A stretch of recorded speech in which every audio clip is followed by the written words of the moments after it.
Hello বন্ধুরা, welcome to my new blog. সকলে কেমন আছো? আমি ভালো আছি। বৃষ্টির মধ্যে কাঠ শেষ হয়ে গেছে, আরও কিছু কাজের জন্য জঙ্গলে এসেছি, তো মোবাইলটাকে নিয়ে এলাম। মোবাইলটা নিয়ে আসার সাহস হয় না সব সময়, আর সেটা কেন সেটা তোমরা ভিডিওর মধ্যেই জানতে পারবে। খুবই ছোট একটা ভিডিও।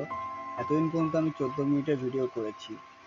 তো এই যে পায়ের কাছে দেখো একটা ফুটে গেল। এগুলো হচ্ছে এক একটা শেকড় আছে, যে শেকড়গুলো খুব শক্ত, আর তার গায়ে একরকম নোনা লেগে পুরো ধারালো হয়ে যায়। এমনই ধারালো তো পা তো পুরো ছিলে যাবে। আর 6-7 জায়গায় ছিলে গেছে, যে দেখছি ছোটো ছোটো শিকড়গুলো।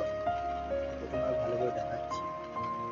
এর মধ্যে দিয়ে যেতে হয়। আর ভয় লাগে কোথায় জানো? ওই বড় বড় গাছগুলোতে। বড় বড় গাছগুলোতে কেউটে সাপ ফাপ থাকে, ওরম ঝুলে থাকে, বুঝতেও পারবে না ওটা সাপ। আর এই সামনে যে লঞ্চের সামনে এই ঝামেলা ক্যাচড়াগুলো দেখে খুব খারাপ লাগছে, কারণ এনজয় করতে আসা ভালো, কিন্তু এনজয়টা করে এই যে চারিদিকে অপরিষ্কার করে রেখে দিয়ে চলে যাও, ফেলে দাও যেখানে সেখানে, সেগুলো হচ্ছে জলের মাধ্যমে আমাদেরই ডাঙাতে চলে আসে। আর এটা তো এক ধরনের, একদিক দিয়ে বলতে গেলে মানে আবর্জনাটাকে তৈরি করা, আর কিছুই না। একটা ডাস্টবিন, সব সমস্ত লঞ্চে একটা করে ডাস্টবিন থাকে, সেই ডাস্টবিনের মধ্যে ফেলা উচিত। দেখো এই সুন্দর ভিউটা দেখো, কত সুন্দর একটা জায়গা। এখানে মাছ ধরতেও ভালো লাগে, ঘুরতে আসতেও ভালো লাগে, সব কিছু করতে ভালো লাগে। আর আমরা আজকে এসেছি কাঠ আনার জন্য, কারণ গ্যাসের যা দাম বেড়ে গেছে।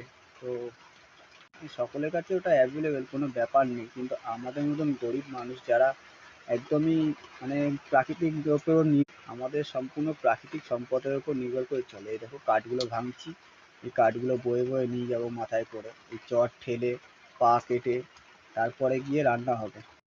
অথচ দেখো যারা সত্যিকারের গরিব, তাদেরই একটাও লাইক করে না। আর এই ডালটাতে বসে একটা মেয়ে, নাম বলতে চাই না, ভালো ইউটিউবার, তার 21 লাখ লাইক করেছে, গাছে বসে একটা ভিডিও বানিয়েছে। আমরা ছেলে বলে আমাদের লাইক করে না, একটা সাবস্ক্রাইবও করে না। সেটা সে